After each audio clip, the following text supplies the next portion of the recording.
জিন্দেগির প্রতি ইঞ্চির হিসাব হবে।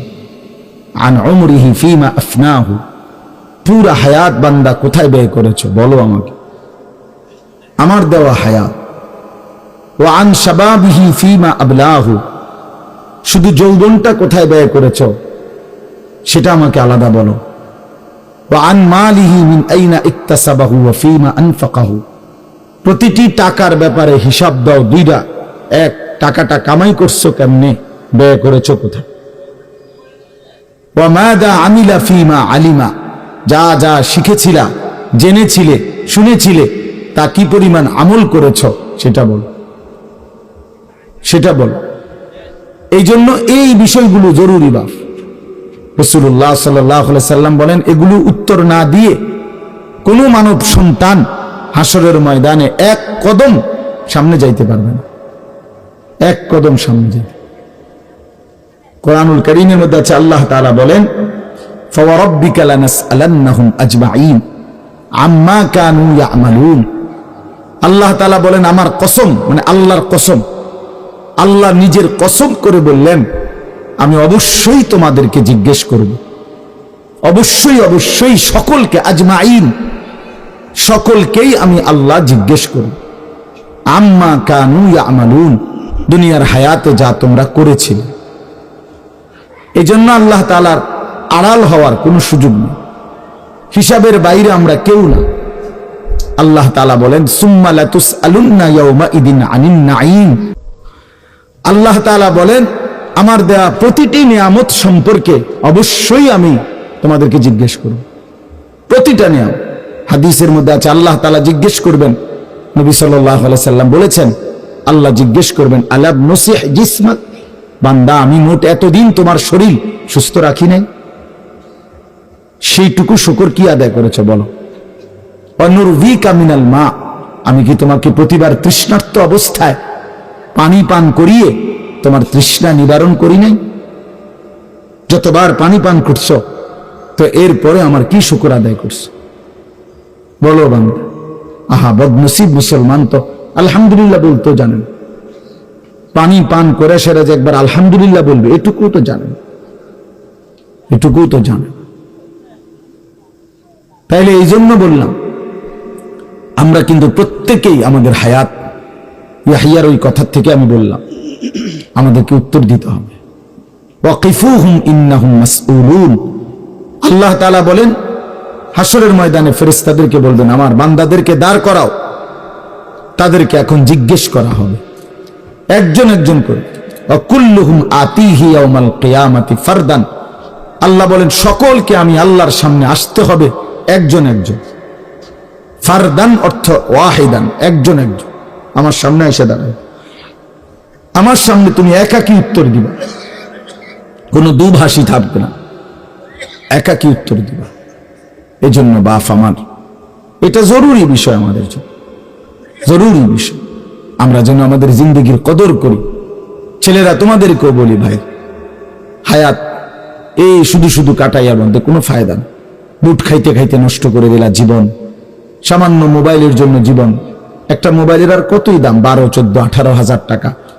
তে এই সামান্য টাকার একটা মোবাইল, এর জন্য এত সুন্দর হায়াত শেষ করে দেওয়া, আস্তাগফিরুল্লাহ, এটা ঠিক না।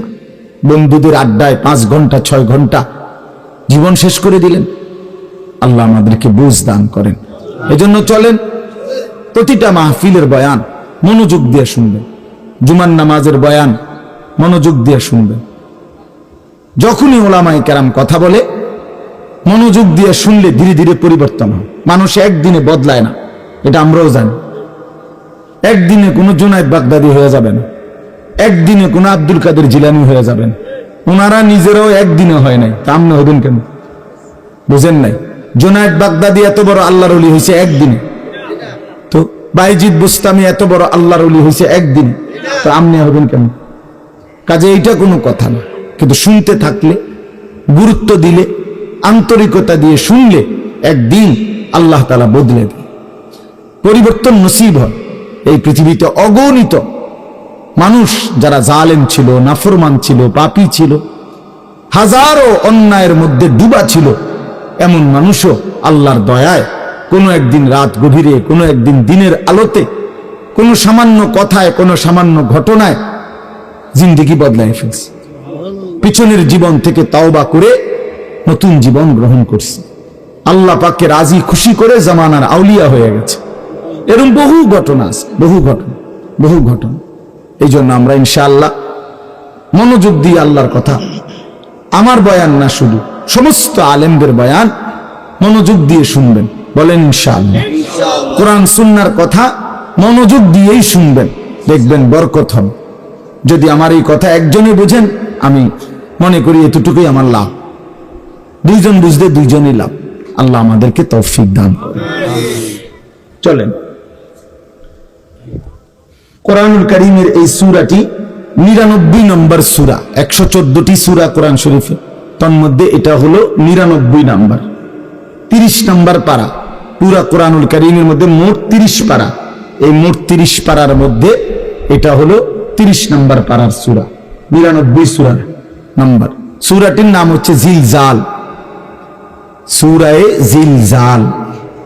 জিলজাল শব্দের অর্থ বা জালজালা, জিলজাল একই শব্দ, দুইটার দুই রকম ব্যবহার। অর্থ হলো ভূমিকম্প। জিলজাল শব্দের অর্থ কি বলেন? ভূমিকম্প। ভূমিকম্প, এই যে জমিন কাঁপে, ভূমিকম্প হয়, এই সূরার অর্থ হলো এইটা। এই ভূমিকম্প বলতে, জিলজাল বলতে আল্লাহ তাআলা কিয়ামতের ভূমিকম্প বুঝাইছে। পৃথিবীতে এমনিতে প্রতিনিয়ত মাঝে মধ্যে বিভিন্ন এলাকা ভেদে, অঞ্চল ভেদে ভূমিকম্প হয়। হ্যাঁ, আধা মিনিট, 30 সেকেন্ড, 40 সেকেন্ড, 50 সেকেন্ড, কিংবা তার চাইতে সামান্য কম বেশি এরকম সময় ভূমিকম্প হয়। এতেই বহু ক্ষয়ক্ষতি হয়। যখনই যেখানে কোথাও ভূমিকম্প হয়, তো সেখানে অনেক ক্ষয়ক্ষতি হয়, ঘর বাড়ি বিভিন্ন কিছুর অনেক ক্ষতিগ্রস্ত হয়। কিন্তু আল্লাহ তাআলা বলেন একটি চূড়ান্ত ভূমিকম্প আছে, যেই ভূমিকম্পটা যখন হবে তখন একসাথে আল্লাহর সৃষ্টি পুরাটা জমিন একসাথে ভূমিকম্প, এবং সেটা কতক্ষণ থাকবে সেটা আল্লাহই জানে, সেটা আল্লাহই জানে। এরকম ভূমিকম্প হবে, আর সেই ভূমিকম্পটা হলো কিয়ামতের ভূমিকম্প। অর্থাৎ এই পৃথিবী ধ্বংস করার জন্য আল্লাহ তাআলা তার গোটা সৃষ্টি জগৎকে মৌত দিবেন। মৃত্যু দুই রকমের, একটা হলো ব্যক্তিগত পৃথক একক মৃত্যু, আর একটা হলো গোটা আলমের মৃত্যু। সবার যখন পৃথক মৃত্যু হয় তো এটারে বলে মৌত, আর গোটা পৃথিবীর যখন আল্লাহর সৃষ্টি সবটার যখন একসাথে মৃত্যু হবে সেটারে কয় কিয়ামত। সেটাই কিয়ামত, ওইটাও একটা মৃত্যু। আসমানের মৌত হবে, জমিনের মৌত হবে, সূর্য চন্দ্র গ্রহ নক্ষত্রের মৃত্যু হবে, অর্থাৎ সবকিছু শেষ হবে। তো এই যে কিয়ামত, এটা আমাদের ঈমানের অংশ, এটা হবেই হবে, এটা হবেই হবে।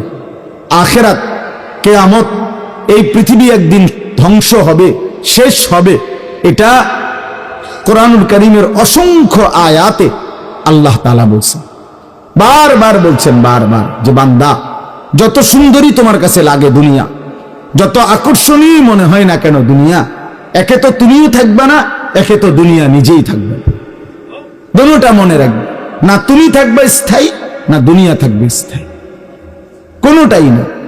তুমিও মৃত্যুবরণ করবা, একদিন দুনিয়ারও মৃত্যু হয়ে যাবে, দুনিয়ারও মৃত্যু হয়ে যাবে। প্রতিটা মানুষকে মরতে হবে, এটা আমরা সবাই জানি।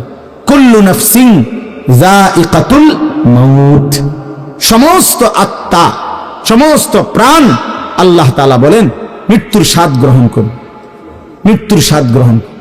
কুল ইন্নাল মাউতাল্লাযী তাফিরুনা মিনহু ফাইন্নাহু মুলাকীকুম, আল্লাহ তাআলা বলেন হে নবী আপনি বলে দেন, ও দুনিয়াবাসী, মৃত্যু থেকে তোমরা যেখানেই পলায়ন করো না কেন, মৃত্যু তোমাদের সাথে সেখানে গিয়েই নিজেই মোলাকাত করবে, সাক্ষাৎ করবে। তুমি ডাকতে হবে না, মৃত্যু নিজেই আসে, মৃত্যু নিজেই আসে।